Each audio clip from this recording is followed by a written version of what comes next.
नमस्कार साथियों, मुझे खुशी है कि आप मुझे इस मॉड्यूल में ज्वाइन कर पा रहे हैं।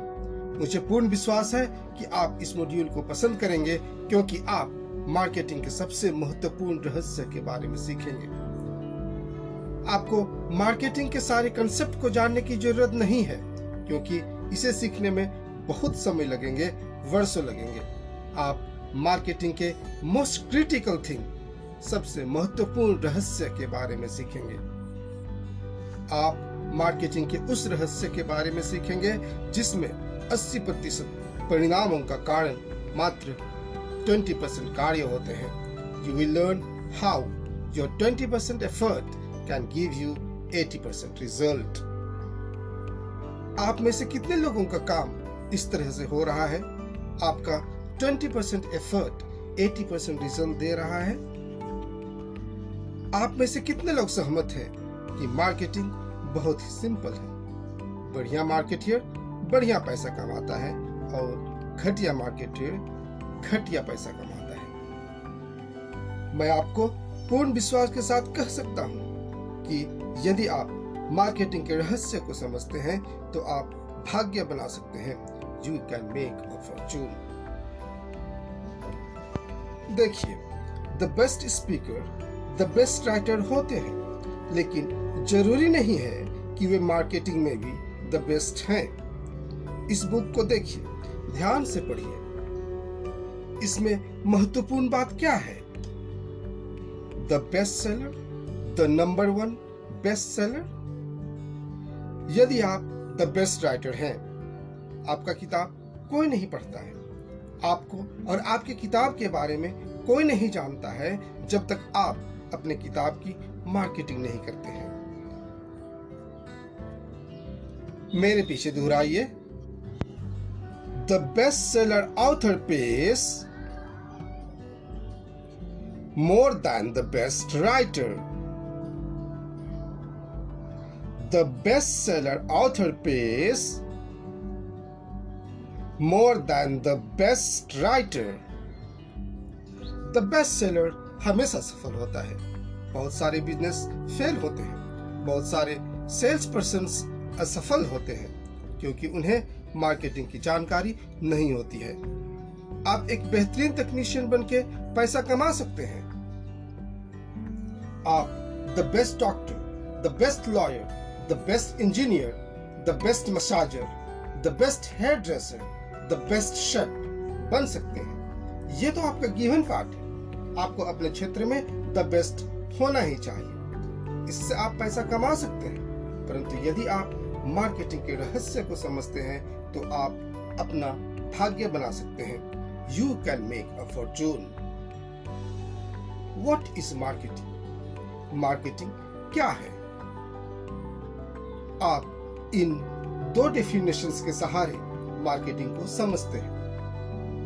पहला डेफिनेशन है, marketing is a business activity presenting goods and services to potential customers in a such a way as to make them eager to buy. Marketing is a business activity presenting goods and services to potential customers in a such a way as to make them eager to buy. आप इसमें 3 चीजों पर गौर करिएगा: eager to buy, potential customers और business activity presenting goods and services. दूसरा definition है, marketing is a process of identifying and satisfying customers' needs profitably. Marketing is a process of identifying and satisfying customers' needs profitably. इस definition में need identification और satisfying profitably बहुत important है। Maslow के need hierarchy द्वारा आप need को समझते हैं। मास्लो नीड्स को 3 कैटेगरी में रखते हैं: बेसिक नीड्स, साइकोलॉजिकल नीड्स और तीसरा self fulfilment needs. Basic needs के अंतर्गत फिजियोलॉजिकल नीड्स जैसे फूड, वाटर, वार्मथ और रेस्ट, और सेफ्टी जैसे सिक्योरिटी और सेफ्टी आता है। साइकोलॉजिकल नीड्स के अंतर्गत बिलोंगिंगनेस और लव नीड्स जैसे इंटीमेट रिलेशनशिप और फ्रेंड्स, तथा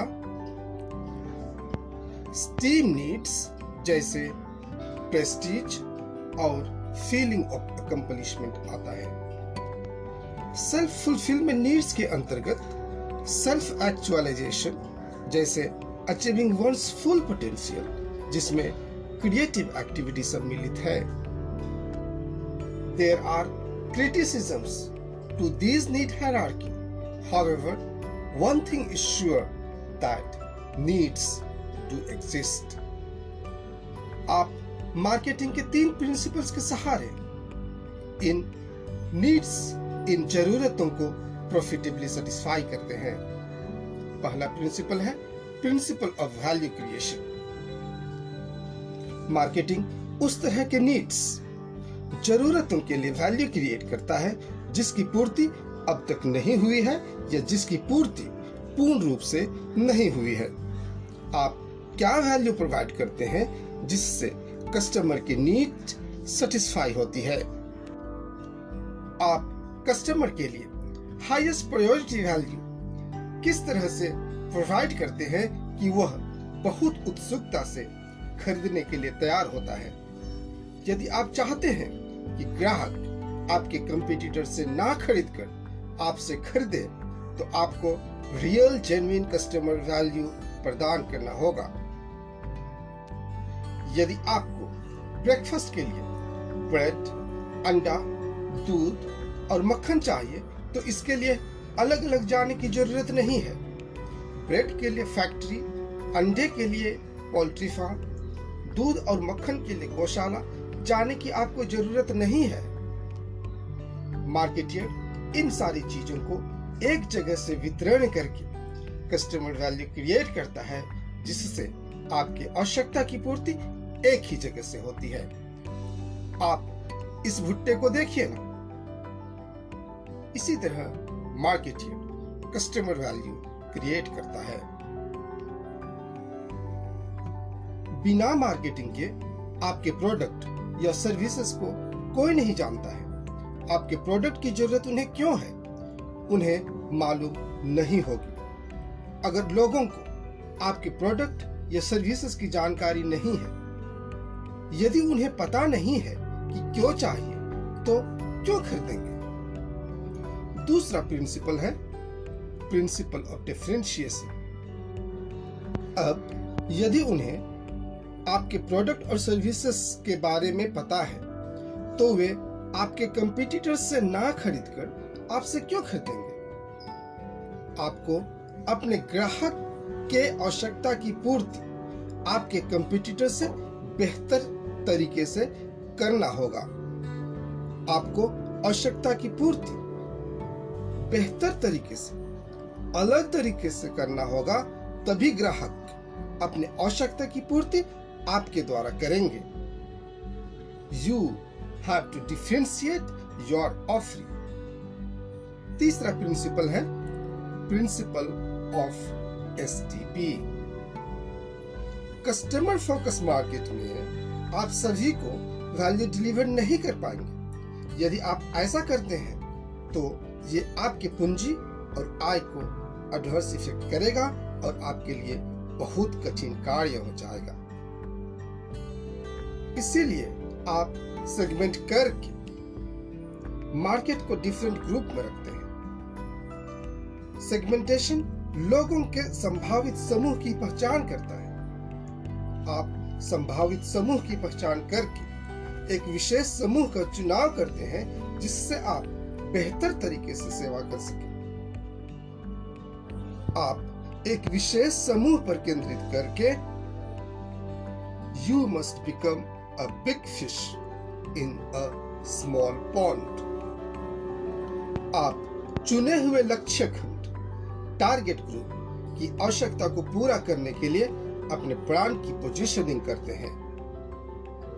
पोजीशनिंग के द्वारा आप अपने प्रोडक्ट के बारे में आप जिस तरह से सोचते हैं उसी तरह अपने उपभोक्ता को सोचने के लिए बाध्य करते हैं। Positioning is how you would like these customers to think about your product.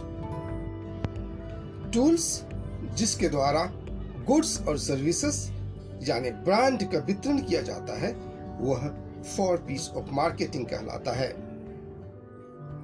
जैसे आपको पता है कि विनिमय यानी एक्सचेंज में क्रेता और विक्रेता होते हैं। विक्रेता जो विनिमय में रखता है उसे प्रोडक्ट कहते हैं और क्रेता जो विनिमय में रखता है उसे मूल्य यानी प्राइस कहते हैं। विक्रेता जिस तरह अपने प्रोडक्ट के फायदे के बारे में क्रेता को बताता है उसे प्रमोशन कहते हैं और जिस तरह विक्रेता अपने प्रोडक्ट का वितरण क्रेता को करता है उसे प्लेस कहते हैं। यदि आपके प्रोडक्ट की जानकारी लोगों को नहीं है, यदि उन्हें पता नहीं है क्यों चाहिए, उन्हें पता नहीं है आप दूसरे कंपटीटर से बेहतर ऑफर दे रहे हैं, तो आपसे क्यों खरीदेंगे? यदि लोग आपसे नहीं खरीदते हैं तो आप पैसा नहीं कमाते हैं। Marketing is a money part of your business. Marketing equals money. No marketing no money. Yes marketing, yes money, yes money, yes happiness. पैसे केवल नहीं जो आपको खुशी दे सकता है, लेकिन यह भी एक बहुत बड़ा भाग्य है आपके खुशहाल, आपके आनंदमय जीवन का। देखिए ना, पैसे के लिए आप कितना घंटा काम करते हैं। साथ ही यदि आप बिजनेस करते हैं और पैसा नहीं कमाते तो बहुत मुश्किल है। यदि आप वैसे जगह काम करते हैं, वैसे काम जहां आप पैसा नहीं कमाते तो निराशा आ जाती है। ऐसा काम जिसे आप बहुत पसंद करते हैं, पैशनेट है, you love to do it, wow, great feel करते हैं, परंतु यदि ये पैसा नहीं कमा कर दे रहा है तो बेकार है। बहुत जल्दी यह काम आपको बेकार लगने लगेगा। आपकी सबसे बड़ी समस्या यह है कि आप विश्वास करते हैं कि प्रोडक्ट और सर्विस को प्रोवाइड करना बिजनेस है। प्रोडक्ट और सर्विस को प्रोवाइड करने को आप पूर्णतः बिजनेस मान लेते हैं। ये तो आपका प्रोडक्ट और सर्विस है। यही सोच आपको सफल और असफल बनाता है। आप मार्केटिंग बिजनेस में है। आपका बिजनेस पार्ट गुड्स और सर्विसेज नहीं है। आपका बिजनेस पार्ट मार्केटिंग है। आप क्या बिजनेस करते हैं? आप मार्केटिंग का बिजनेस करते हैं। यदि आप बिजनेस में सफलता चाहते हैं तो आपको मार्केटिंग में बहुत ज्यादा फोकस करना होगा। बहुत सारे लोग कार्यकुशल हैं, अपने कार्य में निपुण हैं, तकनीकी ज्ञान में अव्वल हैं। Engineers, lawyers, doctors, मसाजर्स, coaches, CS, MBS इत्यादि अपने क्षेत्र में सारे बेहतरीन हैं। ये सारे ज्ञान अर्जित किए हैं। आपको भी अपने क्षेत्र में एक्सपर्टीज होना ही चाहिए। लोगों को अपने क्षेत्र में एक्सपर्टीज होना ही चाहिए, क्योंकि आपने इसे सीखने के लिए 23 से 24 साल लगाए हैं। लेकिन समस्या यह है कि आपके पास आपके प्रोडक्ट और सर्विसेज को खरीदने के लिए लोग भी चाहिए।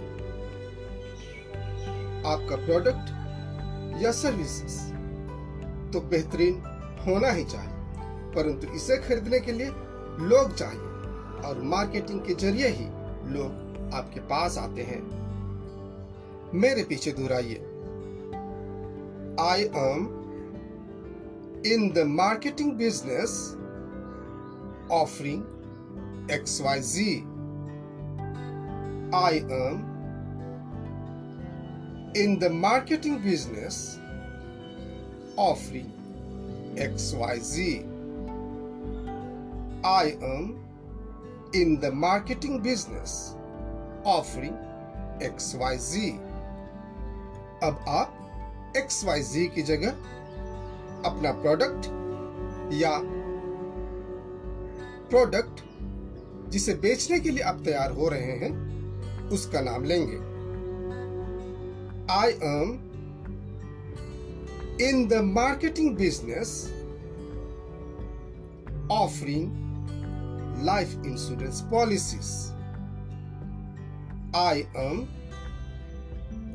in the marketing business offering life insurance policies. I am in the marketing business offering life insurance policies.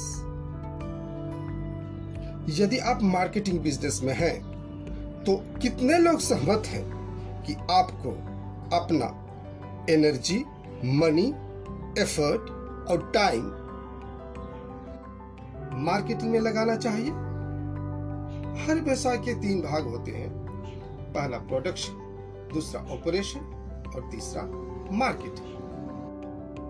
Direct marketing association के सर्वे के अनुसार ज्यादातर लोग अपना टाइम, मनी, एनर्जी इस तरह से लगाते हैं।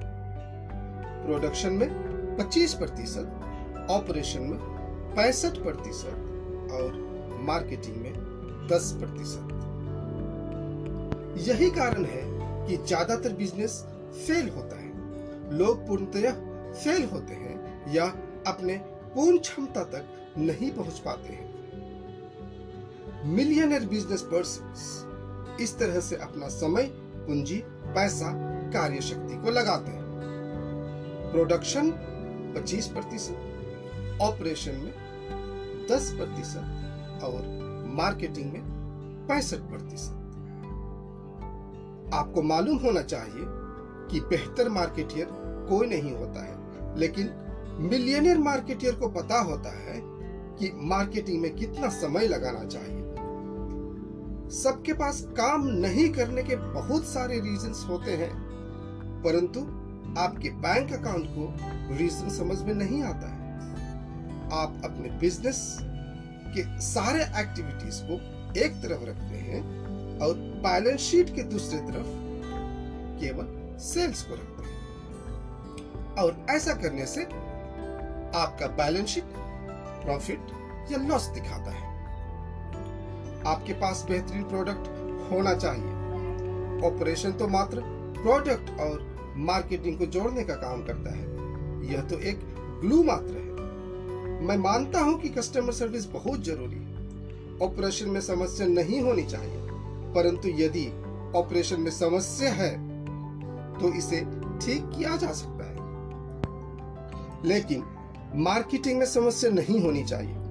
यदि लोग आपके प्रोडक्ट को खरीदेंगे नहीं तो पैसा भी नहीं आएगा, और पैसा नहीं आएगा तो आप क्या कर सकते हैं? लोग आपके प्रोडक्ट को नहीं खरीदेंगे तो आपके ऑपरेशन में भी कोई समस्या ही नहीं होगी। साथियों, आपको व्यक्तिगत रूप से मार्केटिंग के बारे में जानना बहुत जरूरी है। इसके 3 कारण हैं। पहला कारण है कि आपके सिवाय आपके प्रोडक्ट और सर्विसेज को कोई और दूसरा नहीं समझ सकता है। आपको लगता होगा कि कोई एक्सपर्ट आपके लिए बहुत अच्छा बिजनेस ला कर देगा। अट्रैक्टिव और अमेजिंग कैंपेन चलाकर आपके बिजनेस को 4 चांद लगा देगा। ऐसा कभी नहीं होगा। अगर ऐसा सोचते हैं तो यह बहुत महंगा पड़ेगा और आप फाइनली उसी स्थान पर खड़े रहेंगे जहां से शुरुआत किए थे। यदि आप अपने बिजनेस को नहीं जानते हैं तो दूसरे कैसे जानेंगे वाला? दूसरा, nobody cares as much as you do। आप जितना अपने बिजनेस को केयर करते हैं उतना कोई नहीं करेगा। आपको लगता है कि केयर करते हैं, और they might care। आपके बिजनेस को केयर करने का ग्रेट इंटेंशन हो सकता है, लेकिन उनके पास 10 और दूसरे क्लाइंट हैं। समय, एनर्जी, मनी देना भी चाहते हैं परंतु नहीं दे सकते। तीसरा कारण है कि यदि आप अपने बिजनेस के बारे में नहीं जानते हैं, आपको कैसे पता चलेगा कि जो एक्सपर्ट आपने हायर कर रखे हैं वे अच्छा काम कर रहे हैं? और यदि मार्केट चेंज होता है, स्ट्रैटेजी मार्केट के अनुसार बदलना चाहते हैं, तो हर 5 मिनट में एक्सपर्ट की सलाह पर निर्भर नहीं रह सकते।